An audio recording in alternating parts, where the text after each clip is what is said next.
بەناوی خوای بەخشندۆ میرەبان سڵاوتان لەبێت ئازان و خۆشەویستان من دانیال نورۆدی لە بەرنامەیەکی نوێی دوانگەی خەڵک لە خزمەت ئێوەی ئازیز دەبم. ئازان و خۆشەویستان بابەتی ئەمڕۆمان قسەکردن لەسەر ئەوەی کە بۆچی پەرلەمانی کوردستان لە ئاست داواکارەکانی خەڵکی کوردستاندا نییە.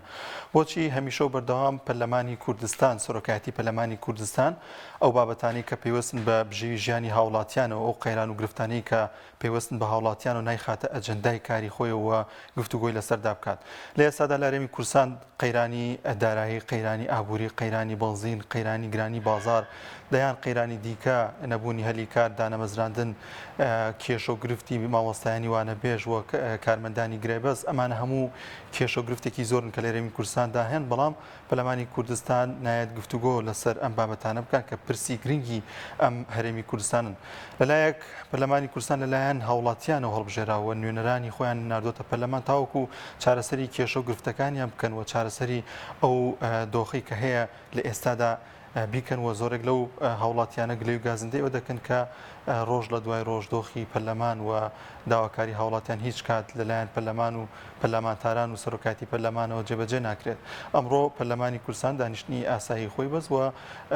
خوێندنەوەی بۆ چەند پرۆژەی ئاسایە کرد و خوێندنەوەشی بۆ کۆمەڵێک پرۆژەی ئاسایی دیکە کرد کە پێشووتر خوێندنەوەی یەکەمی بۆ کرابوو. لەوانەیە یاسای گەشت و گوزار و شارەوانی، یاسای گەشت و گوزار ژێکێک بلوی ئاسانی کامڕۆ گفتوگوی لەبارەوە کەرا، وەروەها هەموارکردنەوەی یاسای نەوت و غاز، ئەمانە کۆمەڵێک یاسا بوون کە ئەمڕۆ لە پەرلەمانی کوردستاندا گفتوگۆی لەبارەیەوە کرا. لە تەواوی جیهاندا پەرلەمان کاری سەرەکی بریتیە لە چاودێریکردنی حکوومەت و چاکردنەوەی کەم و کورتیەکانی حکوومەت، وەروەها دەرخستنی گەندەڵی و نەهێشتنی گەندەڵی و چارەسەرکردنی ئەو کێشە و گرفتانی کە هاوڵاتیان هەیەە. لەلایەکە هاوڵاتیان خۆیان ئەم پەرلەمانیان هەڵبژاردووە، نوێنەرەکانی خۆیان لە ڕێگەی هەڵبژاردنەوە ناردۆتە پەرلەمان، بۆیە بەردەوام داوای ئەوە دەکەن کە کێشە و گرفتەکانیان چارەسەر بکەن. هاوڵاتیە کە کێشە و گرفتێکی دەبێت دەتوانێت لە ڕێگەی پەرلەمانتارەکەیەوە کە دەنگی پێداوە یاخود هەڵی بژاردووە ناردوێتە نێو پەرلەمان بە دوواداچوون بۆ کێشە و گرفتەکەی بکات و چارەسەری بکات. بەڵام ئەمە لە هەرێمی کوردستاندا بەدی ناکرێت. ئێوەی ئازیز، بینەری ئێوەی ئازیز دەتوانن سەرنجی خۆتان لەسەر ئەم بابەتە بخەنە ڕوو لە ڕێگەی ئەو ژمارە تەلەفۆنانەوەی کە لەسەر شاشەی پێیان دەردەکەن، وەروەها ڕاوسەرنجی خۆتان لە کۆمنتی پێیان بنووسن، لە پێیجی فەرمی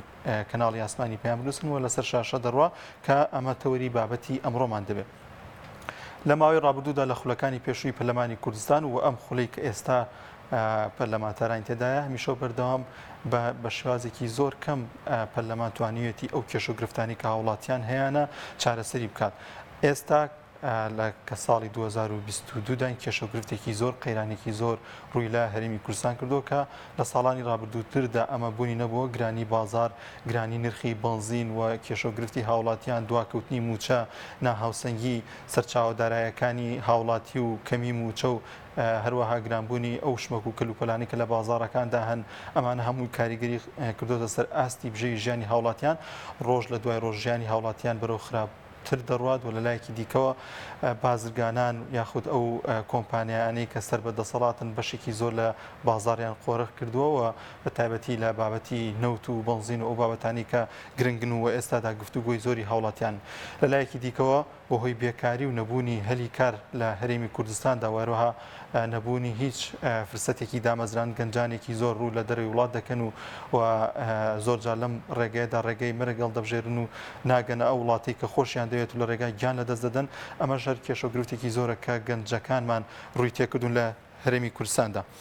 دەچمە لای یەکەمی پەیوەندیمان کاک ئاواد لە هۆڵندا. کاک ئاواد سڵاوی خوا لێبێت. سلام علیکم وەرەکان باش.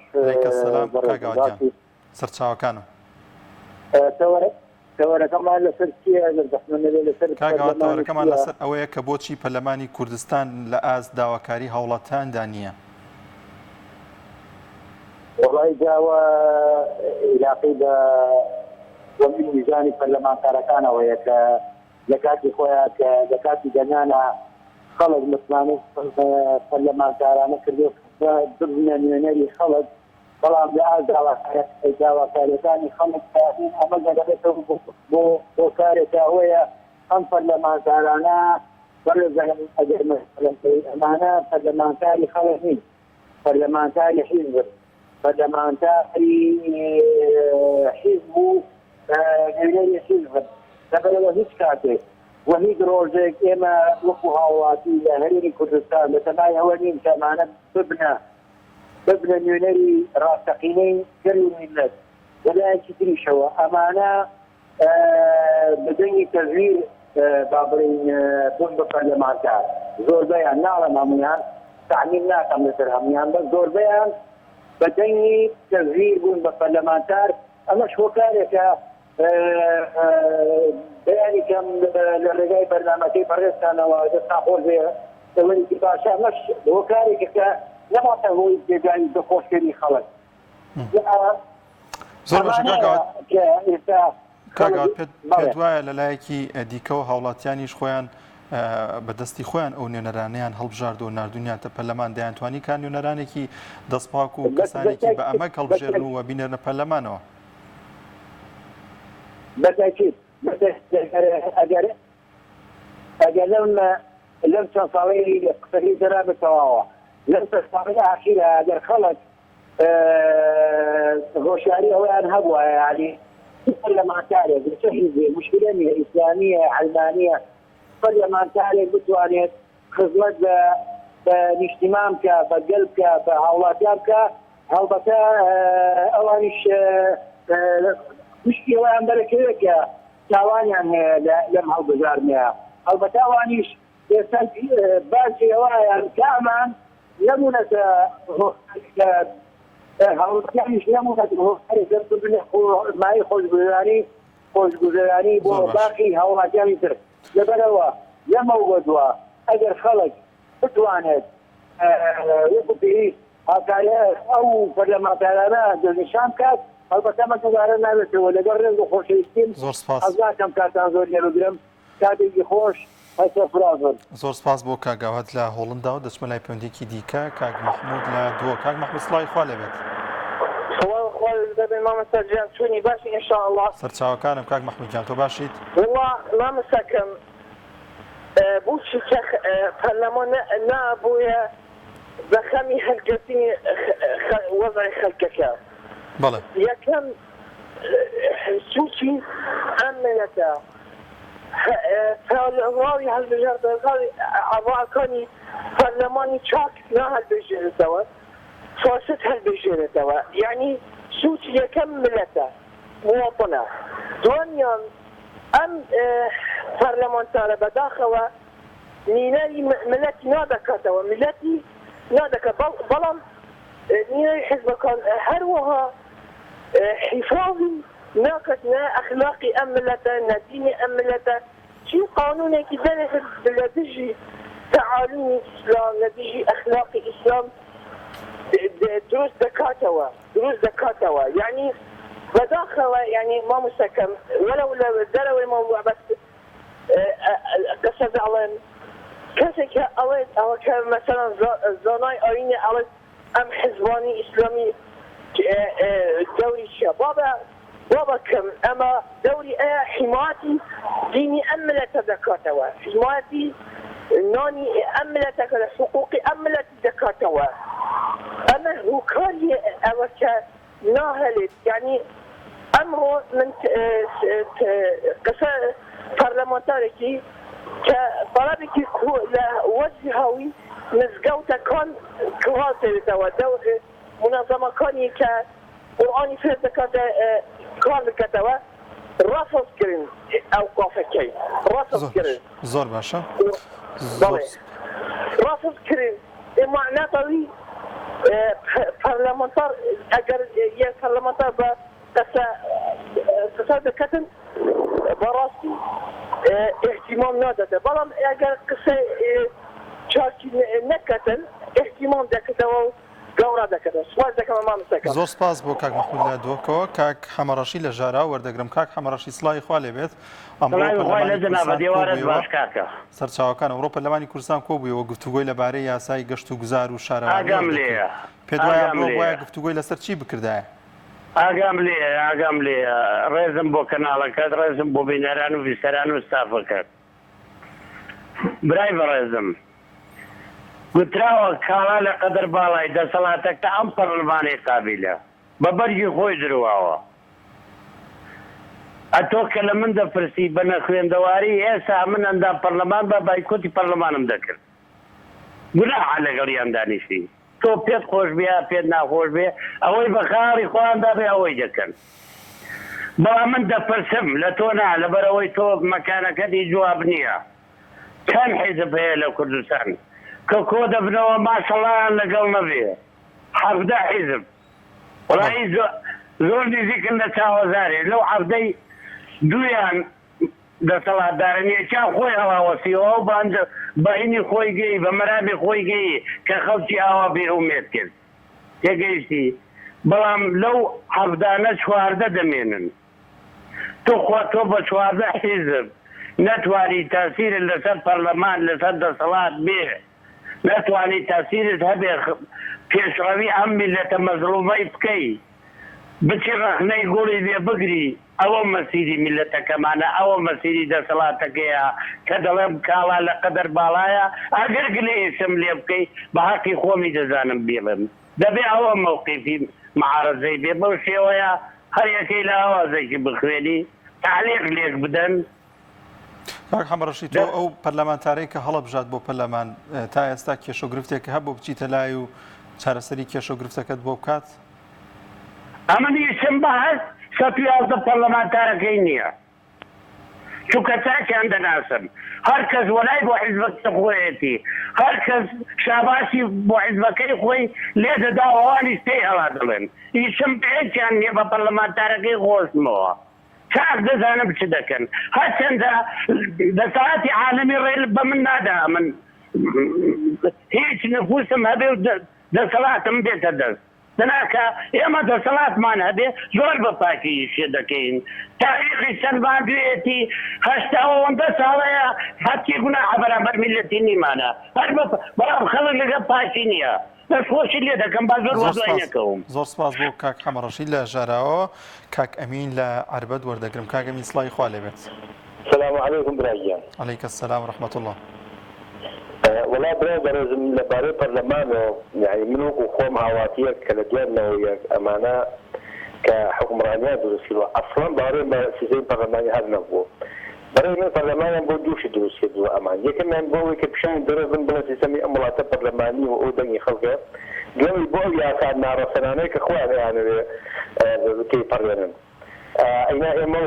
ینی خەڵک ئاگادارەکە لە پەرلەمان چی ڕوەیە بەڕێی من لەم خودەی پەرلەمانە خراپترین خول بوو ئەوی کۆکارەکەی سەرۆکایەتی پەرلەمان بوو کە بەقەدەر هەموو هێزێکی و پارتی زەرەی لە خەڵدا بەقەدەر ئەو هێز سەرکوتەی زەرەی لە خەڵکەکە ئێمە ئاگادارین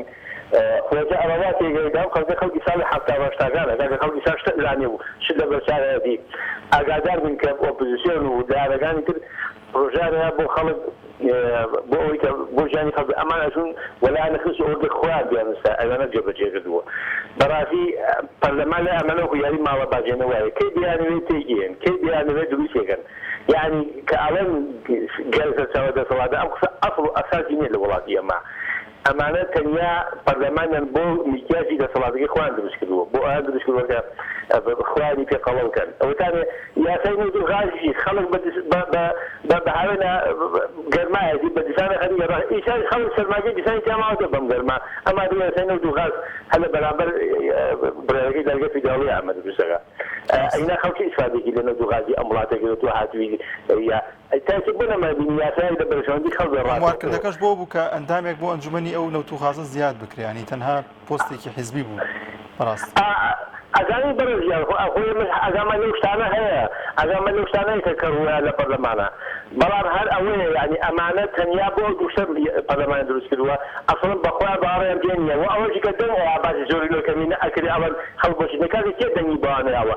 کوردستان دەسەوا زۆر ناوە دەسەوا 50 مهمی ئەوانە دەنگیان بێ ئەمجا خەڵکیشان لەلایەن ئەمریکا کە دێ لە سیستەمی پەرلەمانی منێکی هەوڵاتی کە هیچ حیزبی لاوێنیم باوەڕم بە سیستەمی پەرلەمانی نییە دەنگ بەکتێ بەموو هیچ بۆ من ناگا ئەوان من ناچم خەڵکی تر ناچێ ئەوان ئەڕۆن ئەبنەوە بە زۆری نەبنەوە بەو زاوڵ خێر ئەوەی کە 30 ساڵە ئەبن بەڕێەوە بەڕاستی هەر کۆتا قسەی من هەرەوەیە ئەمانە باوەڕیان نەبە یاسا نە بە دەسەڵات هەیە نە بە پەرلەمان هەیە نە بە هیچ شتێک تەنیا باوەڕیان بۆ سیستەمە فیرعەونیە هەیە کە جێبەجێەکەن و خوا لەلایەن بەو دەست خۆش بێ. زۆر سپاس بۆ کاگەمی لە عربەتەوە لەگەڵمان نبوو. باوکی محەممەد لە ڕانیە وەردەگرم. باوکی محەممەد سڵاوی خوا لێبێت. سڵاوی خۆی گەورە لە خۆت و لە هەموو کارمەندانی ئەو کەناڕ جوانە کاکە دانیار باوکی محەممەد چای منی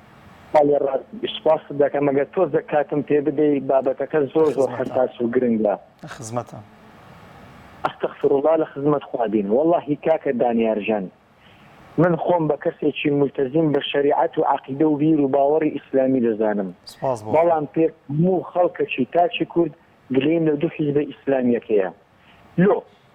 ئەو جا حیزبەکانی تریشەوە بۆ مانایی نابێت حیزبە ئیسلامیەکان تاوانبارن. گلەیەکیش هەبێت لە حیزبە ئیسلامیەکان لەبەر دڵسۆزیە بەڕاستی بەدڵ نییەوە ڕەحمەتی خوا لێبێ. بە ڕیتمی حیزبەکیکردن لە هەرێمی کوردستاندا تێگەیشتنیی هەڵەیە. زۆر هەڵەیە خەڵک کە بوو بە حیزبی ڕاست و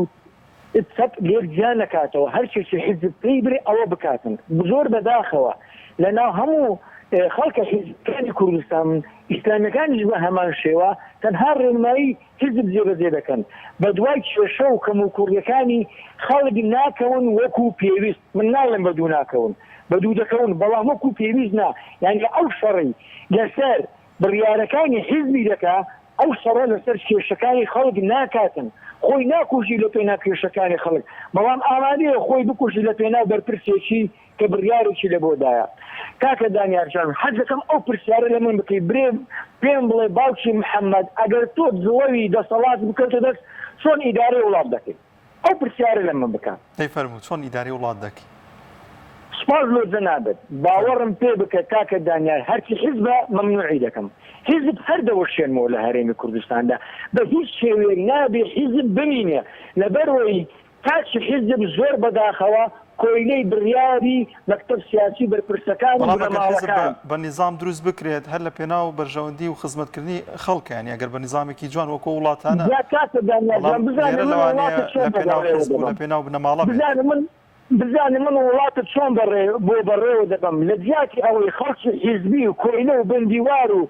لە ڕوو جەنابن نەبی گۆرانی بێژ و چی بنێرمە پەرلەمان بزانم من چی بۆ دەنێرمە ناو پەرلەمان. بە هیچ شێوێ حیزب ناهێنم لە کوردستاندا و حیزب مەمنوع دەکەم. ئەوە یەک. دوو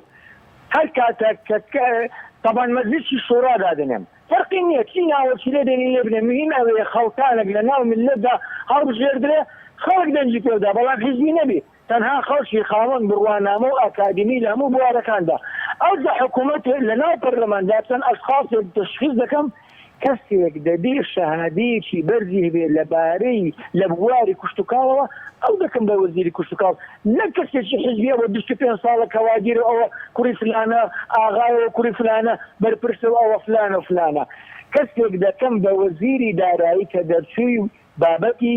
دارایی بیتن. کەسێک دەکەم بە وەزیری سامانە سروشتەکان کە دەرچووی بابەتی سامانە سروشتەکان بی. کەسێک دەکەم بە وەزیری داد و ناوەخۆ بە تایبەت ئەو دووە حتا دڵی دەستپاک و دەمپاک و دامێن پاک بن. کاکە دانیارجان ئێمە کێشنیمان لەگەر ئەو پەرلەمانە لە شەخسەکانە.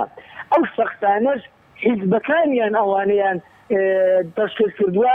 هەموو شەخسیەتی ئەو پەرلەمانتارە دەلاگەر لە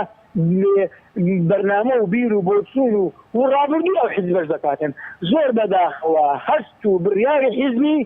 زاڵ بووە بەسەر هەموو ویژدانی ئەندا پەرلەمانەکان. لەگەر ڕێزم ئەو قسەیە بە گشتی ناکەم برێم هەموویان خراپن، نەخێر هەموویان خراپ نینە. بە تایبەتی من تەنها دیفاع لە ئۆپۆزیسیۆنەکان دەکەم. ئەو ئەندا پەرلەمانانەی کە نوێنەی حیزبی دەسەڵاتن بە پێی عەمەلەکانی خۆیان و تەجروبەی 30 ساڵ ڕابردووی خۆیان فەشەلیان هێناوە. هەر کاتێک بیانەوێ مینبەری خەڵک دادەخەن، هەر کاتێک بیانەوێ مینبەری خەڵک تەجیل دەکەن. کاکەوکەی پەرلەمانە حیای پەرلەمانی سامر وەڵڵا پەرلەمان کاکە دانیار بابە سەڕەحەت کردم بۆتە شوێنی خۆدەوڵەمەندکردن،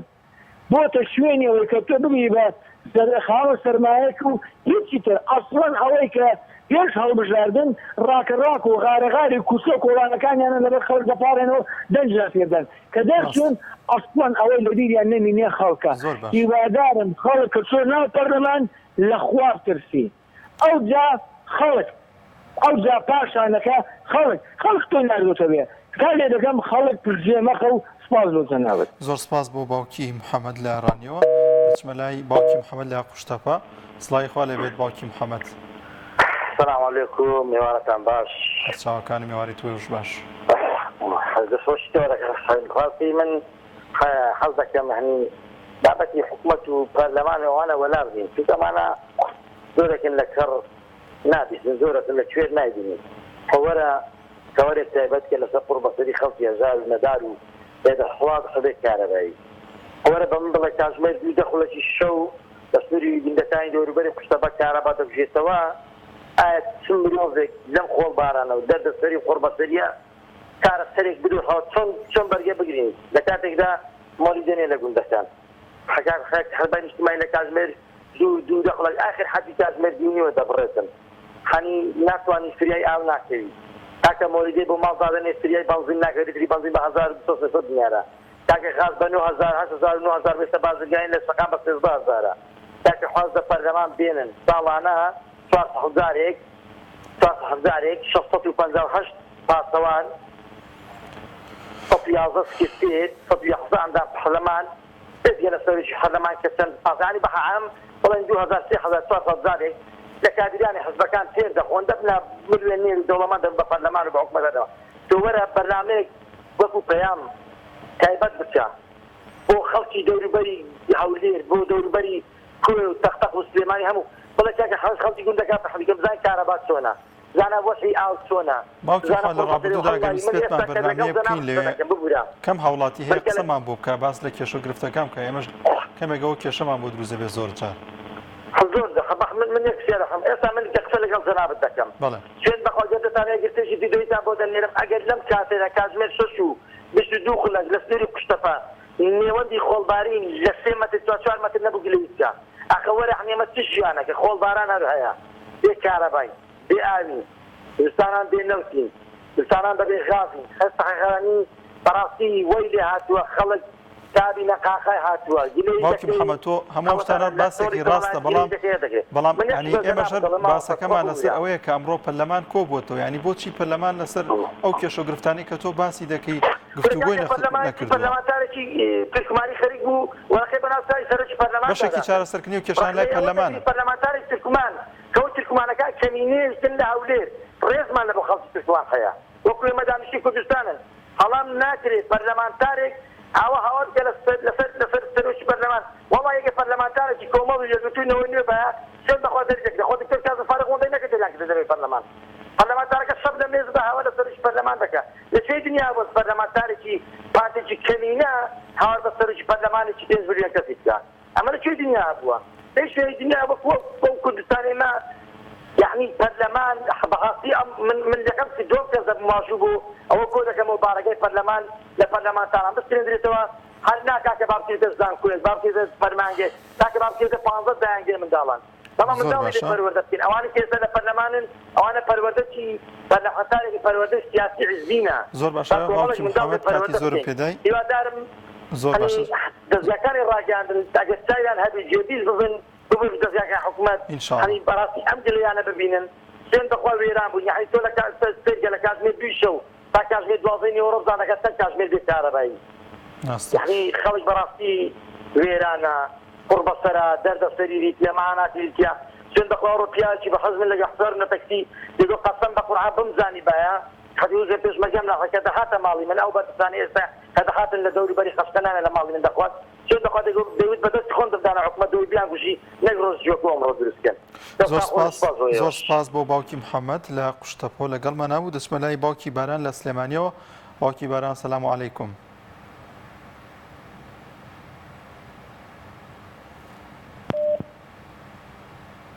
باوکی باران دیارە باوکی باران پەیوەندەکەی پچرا لەگەڵمانە نەما بەڵای ئازان و خۆشەویستان ئەمڕۆ وەک پێشووتر ئاماژەم پێکرد پەرلەمانی کوردستان گفتوگۆی کردو لەبارەی چەند پرۆژە یاسایەکە و لەوانە هەموارکردنەوەی یاسای نەوت و گاز لە هەرێمی کوردستاندا و زیادکردنی ئەندامێک بۆ ئەنجومەنی نەوت و گاز وەروها قسە و باسییان کردو گفتوگۆیان کردو لەبارەی یاسای گەشت و گوزار و شارەوانی و هێنانی کۆمپانیای دیکەەوە پێشخستنی کەرتی گەشت و گوزاری لە هەرێمی کوردستاندا ئەم بابەتانە گرنگن و کاری لەسەر بکرێت و مای دڵخۆشی هاوڵاتیان بەڵام لەمانە گرنگتر گفتوگۆکردن لەبارەی بژێوی ژیانی هاوڵاتیان لەبارەی گرانی بازار لەبارەی بەرزبوونەوەی نرخی بەنزین دەیان کێشەیتر لە ئێستادا لەم هەرێمەدا بوونی هەیە گرنگە کە سەرۆکایەتی پەرلەمان سەرقاڵ بێت بە کێشە و گرفتی هاوڵاتیانەوە بۆچی لایەنەکانی ئۆپۆزیسیۆن بە یادداشتێک بە داواکاریەک چەندین یادداشتی خستنە ڕووی دانیشتنی پەرلەمان یاخسۆتە بەردەم سەرۆکایەتی پەرلەمان لەبارەی کۆبوونەوەکانی پەرلەمان و گفتوگۆ بکرێت لەبارەی ئەو کێشە و گرفتانی هاوڵاتیانەوە گفتوگۆ بکرێت بەڵام سەرۆکایەتی پەرلەمان ڕەزامەند نەبووە لەسەر ئەو بابەتانە گفتوگۆ بکرێت و بەڵام هاتووە گفتوگۆ لەبارەی پرۆژه یاسایەکەوە دەکات کە حکوومەت خۆی ناردوێتی بۆ پەرلەمان گفتوگۆی لەبارەوە بکات دەچمە لای پەیوەندێکی دیکە باوکی ئەحمەد لە هەولێر باوکی ئەحمەد سڵای خوا لێبێت سەرچاوەکانم باوکی ئەحمەدیان وڵی بەرەم بوونی پەرلەمان هیچ مانایشیە لە وڵاتێکمە لە کوردستان بوونی پەرلەمان هیچ مانایشیە تەنانەتان کەسانێک کە موتەژی پێوە دەگرن و یعنی سەم ئیشەشی کەم شتەشی کەم دەکەن لەگەڵا هیچ پەرلەمانی جوجودێش نیە لە کوردستان بەڕاست پەرلەمان مەرجع بەزە کوردستان وجودی نییە مشکلەی کوردستان مشکلەی کێشەی بنزین و کێشەی نەوت و کێشەی ڕێگابانی کارەوە بەڕاستی بەرنامەکانی ڕابردوون گوتیان ئۆپۆزیسیۆن بەرپرسە وەرە من بە تۆ دەرەمزان کۆمەڵکی بۆ من دەماوەتەی کردە یەکشتم بۆ ڕۆنکۆی کۆمەڵکی بۆ دەماوەت کردە ئەگەر دەستگاش بەخشینی هەیە کاکە لە خێرخوازان خڕەکاتە دەدات و خێرخوازە یعنی وەرە خۆی نییە کاکە تۆ پۆزیسیۆنی سەرۆکات یارم کۆبوونە شکست هەڵژات پێش هەر ئەمە ئامادە دەبیتن ئەنی کاکە وەڵا پۆزیسیۆن نابی ئەو هاوێت کاکە پشش دەوەندرا دەگە چێش کۆدی بە سەرۆک شەرم چێ جێگری سەرۆشی پارتی کوردستانە کاکە تۆ ئۆپۆزیسیۆن چ بەرزاری کۆبوونەوە دەکەیت چیشت بەسەدا ئۆپۆزیسیۆن بەرپرسی یەکەمە لەو قەرانی سەر کوردستان دەبیژێت بەڕاستی پێ خۆش پێ ناخۆش دەرەجەیەک ئۆپۆزیسیۆن لە وڵاتی هەبێتنەوە نییە الله عەلەمە دەمە ئەوانەوە نوێیە بس شو نعيش خلاص بس أول ما وصلنا وين ليه قلت لكم مريض برا ولا وصلنا يعني ولا تنصر الزمان أخوك ده الزمان أقول إذا جالس نقول راني برلمان كلامنا بقول جبت مارا فتان سينا موسيقى ولا بنو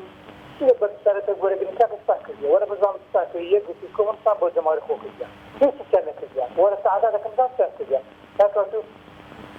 سرتاي 2016 فاشكت مسابقة جبرات 2018 كومر بانگەوازە شکر لە شارەدەری گۆتی دەبی ئەو پاشەکەوتار و چێتۆ هەر نەشار کردزانی کۆمەڵی زەماوەری هەیە و شەغوە شێنە و خۆپشان دەرەشکرد یەکسەر پاشەکەت شاروەشاوە بزانە یعنی کۆ بە زەنگێک حکومەتی ئاگادار کردەوە تا ئێستا زەنگە شەدن حکومەتی ئاگادارکەنە خۆتان کرد کردیا والله معنای نییە والله ئەو پۆشتنی نە ئێوە ڕێزاشتان گرا بەناو خەرچی بەخوای زەماوەری خۆ متمانە نەبە یەگوت نەبە کۆوەل نەبە زەماوەری خۆتان بەڵام باوکی ئەحمەد پێت وایە کە هەڵەبژاردننی نوێنەرانی پەرلەمان هەڵبژاردننی نوێنەرەکانی کۆمەڵی دادگەری و کەمی ئەو ڕێژەکەمە پێدوانێت لەلایەک و کاریگەریکی هەبوو لەوەی کە نەتوانۆکو پێویست لە خزمەت هاوڵاتیان دابنەوە دەنگی درێریان هەبێت لەبارەی بەرژەوەندەکانی هاوڵاتیان و چارەسەرکردنی کێشە و گرفتەکانیان واتە لەلایەکەوە هاوڵاتیانێکی زۆر لەوانەیە کەسانێکی دیکەیان هەڵبژارد بێت کە شایانی ئەوە نەبوون کە چارەسەری کێشە و گرفتەکانیان بکەن هەمیشە بەردەوام لاوازی لایەنی ئۆپۆزیسیۆن بێگومان کاریگەریکی زۆری هەیە لەسەرەوەی کە کێشە و گرفتی هاوڵاتیان کەمتر چارەسەر بکرێت و ئەم جارەش ئەگەر هاوڵاتیەکی زۆر بەشداری لە دەنگدان نەکات هەر بەزەرەری لایەنی ئۆپۆزیسیۆنەوە ئۆپۆزیسیۆنێکی کارا لە پەرلەماندا نابێت کاتێک کە ئەو خەڵکە زۆرینەی کە ناڕازیە لەم وڵاتە و لەم حکومڕانیە نەچێت بەشداری بکات لە پەرلەمان و لە دەسەڵات زۆر سپاس بۆ باوکی ئەحمەد لە هەولێر و لەگەڵمانە و دەچمە لای پەیوەندیەکی دیکە خاتو سیتامان لەگەڵە لە سلێمانی خاتو سیتا سڵای خوا لێبێت وای خوا لە جەنابتان و هیوای بەختەوەریتان بۆ خواردن و سەرکەوتن بۆ هەوای بەرنامەکانتان زۆر سپاس ئێوارێکی ئەرخەوانی جوان بۆ جەنابتان و بۆ هەوای گوێبران و بیستەرانی کەناڵی ئاسمانی پەیامی ئەزیز زۆر سپاس هەڵبەت ئەڵێ ئەم هەویرە ئەو زۆر کێشێت بەڵام تەواوی کوردستان و خەڵکانی کوردستان چینووی کومێ ویشتانین کومێ ئازادین چینی هەرجانەکانین چینی تەواو دادپەروەرین ئەوەی ئەمڕۆ گوزەرا بەڕاستی جێگەی شەرم بوو مەخابن من وەکو ئاسێتێک زۆر پێی متەسیر بوون ئەڵێن پەرلەمان خەریکەوەکو مەکتەبەکەی میستەری لێیە بەڵام لە کۆتا ساتەکان لە کۆتا وەختەکانی پەیوەندیەکەم حەز ناکەم زیاتر کاتی بیسەرەکانمان بگرم بەمە کۆتایی ئێنم بە وتەکانم ئەڵێم لەوەتەی خوددا بانگی کردوین ئێمە بەدەم خودداوە چوین لەوەتی ئاگر هەیە ئێمە دەسووتین لەوەتی ئاو هەیە ئێمە دەخینکەین لەوەتی چەک هەیە ئێمە پێ دەکەین لەوەتی شەڕ هەیە ئێمە دەجەنگین لەوەتی ئازادی هەیە ئێمە دەیچێژین لەوەتی ڕۆشتن هەیە ئێمە ئاوارین لەوەتی پارە هەیە ئێمە دەفرۆشتین هیوام ئێوارەیەکی جوانە بۆ گشتان و کاتێکی خۆش وەسەلام عەلەیکم. عەلەیکم سەلام. خاتو سیتار ئەسلەمانی زۆر سپاس بۆ پەیوەندیەکە. دەچمە لای پەیوەندیەکی دیکە کاک ئەکرەم لە شانەدەر. کاک ئەکرەم سڵاوی خوا لێبێت. سڵاوی خوا لە توێژ و ئەم کاتەوە هەموو کاتێکت باش زەحمەت نەوێت تەوارەکەتان لەسەر چییە؟ تەورەکەمان لەسەرەوەی کە بۆچی پەرلەمان لە ئاز داواکاریەکانی هاوڵاتیاندا نییە بۆچی هەوڵی چارەسەری کێشە و گرفتەکانی داواکاری هاوڵاتیان ناکات. هیوادارم کاتەکەم تۆزێ بۆ درێژکەیتەوە برا بەڕێزەکەم پەرلەمان بوونی نییە پەرلەمانێکی قوفڵێت درا پۆڕک کاتی ئارەجویان لێ ئەیکەن و نایکەنەوە دوو حیزبی دەسەڵاتدارە دوو حیزبی ملوڕی باخەڵپڕن برا بەڕێزەکەم لەبەر ئەوەیە مافیان نیشتمانی نییە درۆزن بەڵێنی نییە زوحات تێرخواردنی نییە دادگا سەربەخۆ نییە نێژونز وجدانی نییە یەکێتی پارتی ئەخلاقی سیاسیان نییە ئەمانە هیچ ئاینێکیان نییە لە هەموو ئاینێکی سەر بۆی زەویە سەیکە درۆ ڕێگە پێنە دراوە ئەمان درۆکەن باوکی باوکم جا من بە تۆ ئەڵێم والله بەقەدەر ناوکە خورمایە خەڵوز بێنە بە هەموو سابوون و تایدی شامپۆی هەموو دنیاە سپی نابێتەوە ڕووی ڕەشی ئەمانە بەرامبەر ئەم میلەتە بە ئاوی زەریا و دەریاکان دڵنیا بە پاکۆ نابێتەوە جا چی تریش دەیە من لە خزمەتدا. زۆر سپاس بۆ بەڕێز کاک ئەکرەم لە شانەدەرەوە لەگەڵمانە و سپاس بۆ پەیوەندیەکەت. بەڵازان و خۆشەویستان دەچمە لای بەشێک لەو کۆمنتانی ئەوەی ئازیز کە لە سەرم بابەتە نووسیتانە بەڕێز کوردستان محەممەد دەنووسێ لە بەرەوەی پەرلەمان هیچ ڕۆڵێکی نەماوە واروها شۆڕش بورهان دەنووسێت پەرلەمانی چی بەردەوام لە پشوداندان توانە حەمە ئەمین دەڵێت لە ژێر بڕیاری حیزبەکانیاندان بۆیە ناتوانن هیچ کارێک بکەن. ئاواد محەممەد دەنووسێت چونکە لە بنەڕەدا بەرژەوەندی حیزب پێش بەرژەوەندی خەڵک خستووە. وەروەها ئەنوەر عوسمان دەنووسێت پەرلەمان تەنها بۆتە جێگای پارە پەیداکردن بۆ بەشێک لە پەرلەمانتاران. بەنان قادر دەنووسێت پەرلەمان هیچ شکۆیەکی نیە لە کوردستاندا تەنها خەڵکی پێ سەرقاڵ دەکەن. بەڵازان دەزانین کە لە هەرمی کوردستاندا هاوڵاتێکی زۆر ناڕازی لەم دۆخە ینی جێگەی داخەکە لە ئێستادا دەیان کێش و گرفتمان هەیە لە گرانی بازار لە گرانی بەنزین ینی چەندین کێش و گرفتمان هەیە بەڵام حکوومەتی پەرلەمانی کوردستان دێت لەسەر بابەتێکی دیکە گفتوگۆ دەکات کە هیچ لە بەرژەوەندی هاوڵاتیاندا نیە. دەچمە لای پەیوەندیەکی دیکە باوکی محەممەد باوکی عومەر لە هەولێر. سلام علیکم باوکی عومەر باشیت؟ وعلیکم السلام ورحمة الله وبركاته باش کاکەنێر سەرچاوەکانم باوکی عومەر. سپاس دەکەم سلامت بیاخۆ. کاک جانیارە گیان بەنسبەت پتۆرەکەت بەڵێ کە دەڵێی پەرلەمان بۆ چ کۆبووتەوە پەرلەمان لەسەر داوای دەسەڵات کۆبووتەوە لە بۆ بەرژەوەندی دەسەڵات کۆبووتەوە لە بۆ خەمی خەڵکی کۆ نەبووتەوە بەڵام ڕاستە ئەوان لە بۆ خەمی خوان ئەوان خەمی خوان دەخۆن بەڵام ئەنگۆکە وەکو ئۆپۆزیسیۆن ئەو حزبانی کە خۆیان بە ئۆپۆزیسیۆن دەزانن بەڕاستی ئەنگۆشت کەم تەرخەمن ئەنگۆ چەند جارێک دووبارەی دەکەنەوە کە ئەمە خۆمان بە بەدیلی دەسەڵات دەزانین ئەگەر خۆتان بە بەدیلی دەسەڵات دەزانن چۆن دەکرێت حزب خۆی بە بەدیلی دەسەڵات بزانێت تەنها 5 کاندیدی هەبێت لە بۆ پەرلەمان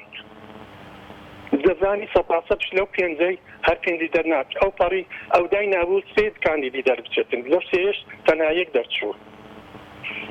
کاتوو خۆت بە بەدیل دەزانی دەبی کاری لۆ بکەیت لۆ عەزبەک چەند ساڵێکە دروست بووە بتوانی 25 کاندیدی هەبێ لۆ عەزبەکن 30 ساڵە خەبات دەکەم تەنها 5 کاندید تا هەبێ ئەوەش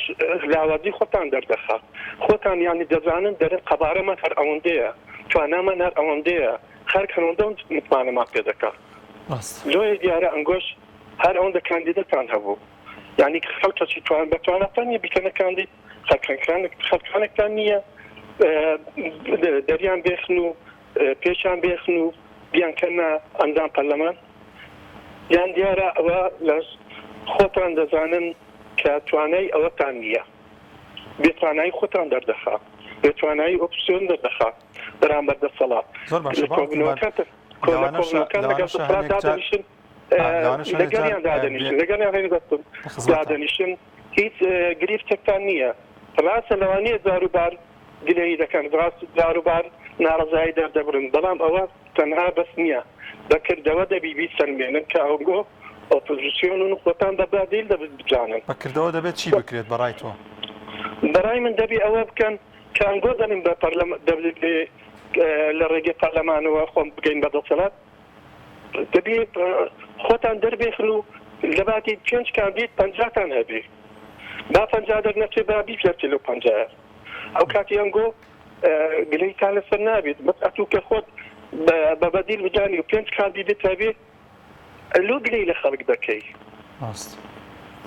باوکی عومەر ئەگەر مەبەستت لە هەڵبژاردننی پەرلەمانی عێراق بووە کاندیدەکانی کۆمەڵی دادگەری بوو لەوانەیە ئەوە هەڵەیەک بوو بێت لە داڕشتنی ئەوە دابشکردنی لە کوردستانیش کاندیدتان کەم بوو هەڵەیەک ڕووبات یاخود ئەوە بێت پند لەو هەڵەیە وەربگیرێت و لە پەرلەمانی داهاتوودا بە پلانێکی باشتر و تۆکمەترەوە بەشداری لە پەرلەمانی کوردستاندا بگرێت نەکەر کۆمەڵی دادگەری بگرە هەر حیزبێک و هەر لایەنێکی دیکە کاتێکە شکستێکی توش دەبێت گرنگە کە دان بە شکستەکەی دابنێت و خۆی ئامادە بکات بۆ پلانی داهاتووتی و کاری لەسەر بکات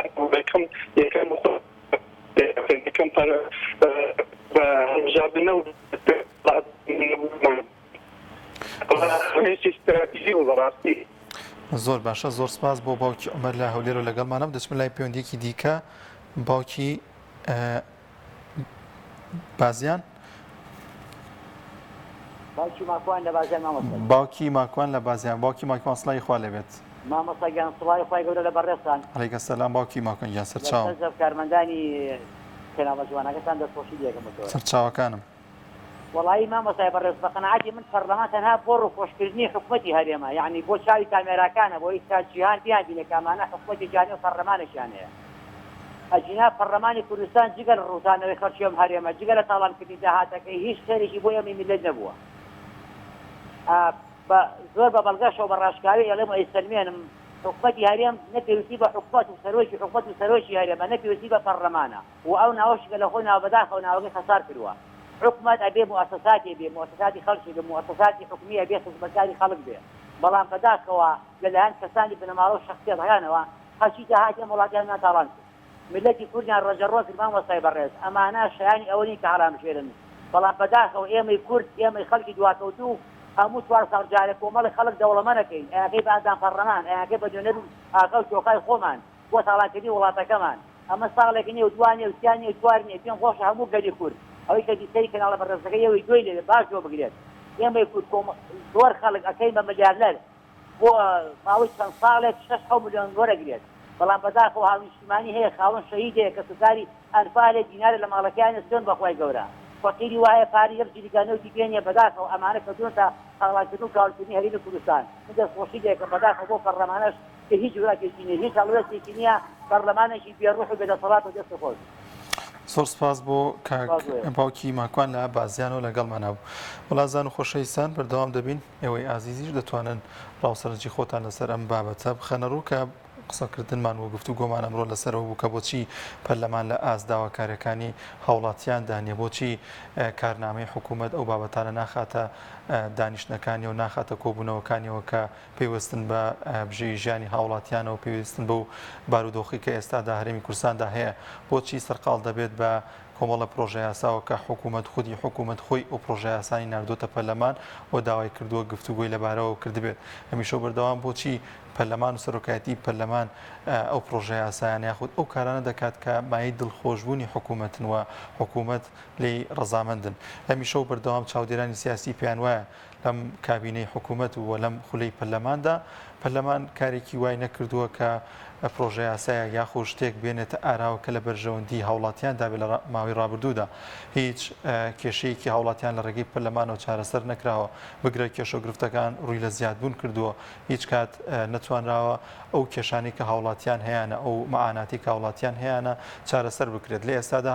هاوڵاتیانێکی زۆر کێشەگرفتیان هەیە لەسەر گرانبوونی نرخی بنزین کە دەبوو پەرلەمان ئەمڕۆ گفتوگۆ بکات لەو بارەوە چارەسەری ئەم کێشەیە بکات کە ئەمە کێشەیەکی گرنگە و دەبوو گفتوگۆی لەبارەی گرانبوونی نرخی بازارەوە بکردایە و کەلوپەلایان کە لە نێو بازاردا هەن وەروها یاخود باسی یاسای نەوت و گازی کردو بابێت باز لە چۆنیەتی فرۆشتی نەوتەکە و چۆنێتی ئەو داهاتە و چۆنێتی وەرگرتنەوەی داهات و پارەکە و دیارنەمانی ئەو پارەی کە لە ڕێگەی نەوتەوە دێتەوە هەرێمی کوردستان چی بەسەر دێت ڕۆژانە نزیکەی 450,000 بەرمیل نەوت دەفرۆشێت لە هەرێمی کوردستاندا بەڵام داهاتەکەی دیار نییە لەبەرەوەی کە هیچ پرۆژە و خزمەتگوزاریەک نابینێت لەم هەرێمەدا لەلایەکی دیکەشەوە موچەخۆران بەدەست موچەکانیانەوە دەناڵێن موچەکانیان دوا دەکەوێت دەبێت هەموو مانگێ چاوەڕێی 200 ملیارەکەی بەغدا بکرێت تاوەکو موچەی هاوڵاتیانی پێدابین دەکرێت دەخوا دەپرسین کە ئەم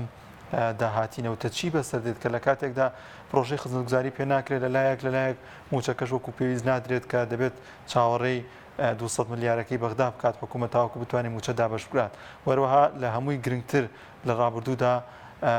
نەوت نرخی بەرمیلێ نەوت $40 بۆ ئێستا نزیک دەبێتەوە بە نرخی بەرمیلێ نەوت لە $118 $119 بەڵام تا ئێستا ئەم بەرزبوونەوەی نرخی نەوتە نەیتوانی و کاریگەری هەبێت لەسەر داهاتی ناوخۆی وڵات و داهاتی حکوومەت ڕۆژ لە دوای ڕۆژ حکوومەت ڕای دەگەێنێت کە ئەوەندە ملیار قەرزارەوە ڕۆژ لە دوای ڕۆژ قەرزەکانی زیاتر دەبێت کەسیش نازانێت کە ئەم داهاتە چی بەسەر دێت بۆیە گرنگ بوو کە ئەمە قسەی هاوڵاتیانە پەرلەمان لەسەر ئەم بابەتانە گفتوگۆی بکردایە لەسەر کێشە و گرفتەکانی هاوڵاتیان گفتوگۆی بکردایە ینی گفتوگۆی بکردایە لەبارەی خراپی ئەو کوالەتی کە بنزینی کە حکوومەت دابینی کردو بۆ هاوڵاتیان کە هاوڵاتیانێکی زۆر شۆفێرانێکی زۆر ئێستا وازیان لە ئەو بنزینەی کە بە 800 دینار دابش دەکرێت وازیان لێناوە بڕۆ زۆر لە بنزیخانەکان زۆر بە ئاسانی دەتوانی وەری بگری لەبەری کە کوالەتێکی زۆر خراپی هەیە و کاریگەری دەکاتە سەر خراپبوونی ئەو ئۆتۆمبیلەوە کاریگەریەکی خراپیش هەیە لەسەر ژینگە لەبەری کە چەندین مادەی جۆراوجۆری تێدا دەکەن پەرلەمانی کوردستان ئەمڕۆ گفتوگۆی کردووە لەبارەی یاسای گەشت و گوزارەوە و هەروەها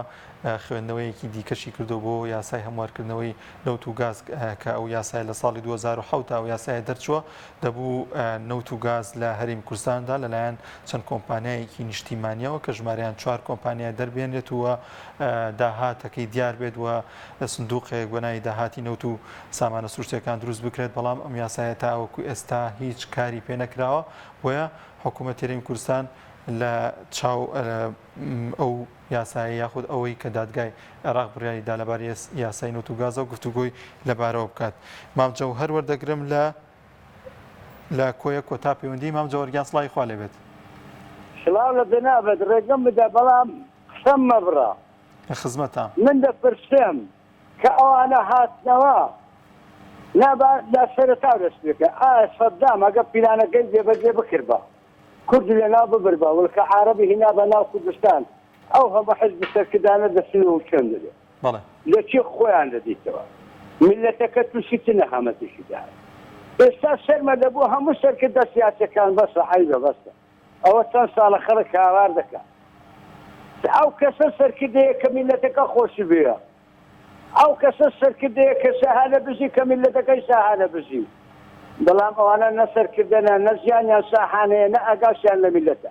پەرلەمانێک هەتا سەگێک سکا ڕووخایە سەبارەت بەو هەمە حزبێکە لە کوردستاندا هەر هەمویان گەندەڵن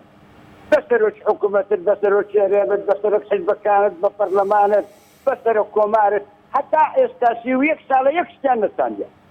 خەڵک لە عەقدەی نەفسی دەژێ ئەوەی سرم بەخۆی لە ناوچۆ فەقیر لە ناوچۆ دار و دەستە جێدە و گەندەلەکان ئێستا ئەوانە دەیخۆ خۆیان ماس کردیا ئەوانە پیاوی مافیای تورک و عەرەب و عەجەم و ئیسرائیلن ئەوانە هیچیان بەدەست نییە میلەتیان هەموو بۆیە کردە دوژمنیەک هەمویان لەسەر کردەتە جاسوس بوو ئەوەی خەڵک ئاگای لەوانە نەمینێ ئێمە خاوەنی هەزاران ملیار دۆلاری ئەو سامانەین هیچی دیاریە 2 ساڵێکی کە خراپترمان بەسەر دێ بۆیە دەڵێم ئەیامێکە خەتابارین کوردین بۆ یەک هەر زۆردارین شێوەی دژمن درکوداڵی بۆیە گەیشتین بۆ ڕۆژە کوردە بۆیە گوڵە بە ڕۆژە هەر بۆیە گێتارە نووسە هەمووی لەسەر یەک جاسووسە گوناحە کوردستان خاتمانە کوردی خات بێ و خادوانە حەسادەتین بە یەکتر چاومان بە یەکتر هەڵایە خۆپەرستێکی سەیرن هەر خۆمان پێ باشایە ئەمە سیفەتی کوردە لە لای خوداش بەلایە غەریب دژمنە خاوەن خاک و بۆ دژمنە سەرمایە بە ئاسکرا دەیڵێم ڕێگەم بدە بە ئاسکرا دەڵێم هەرچی سەرکردەی سیاسیە با بێن داوا لە ملت بکەن داوای لێبوردن بکەن زام پڕ بووە ئەرز و ئاسمان پڕ بە خوا و پێغەمبەرێتان بێزارە قورئان بێزارە پێغەمبەر بێزارە خاوەن سەید و ئەنفال و کیمیان باران بێزارە ئەو سەرکردانە بووینە ڕوڕەشی خوا و ملت یەک شوێنیان پێشێنیە خدایە هەمویان لەناو بێت بە بێ فەرق و جیاوازی با کوردیش راحت بکە عەرەب بێتەوە گەلێک لەوانە شەریکترە بە حوکمڕانیمان بکەیت سپاس خواحەت سەرچاو مام جۆریان لە کۆیەوە سپاس بۆ پەیوەندەکەت بەڵای ئازان و خۆشەویستان بە یارمەتی هاوکارانم بەرنامەی دوانگەی خەڵکم پێشکەشکردن تا بەرنامەیەکی دیکە بەخواتان دەسپێرم خواتان لەگەڵ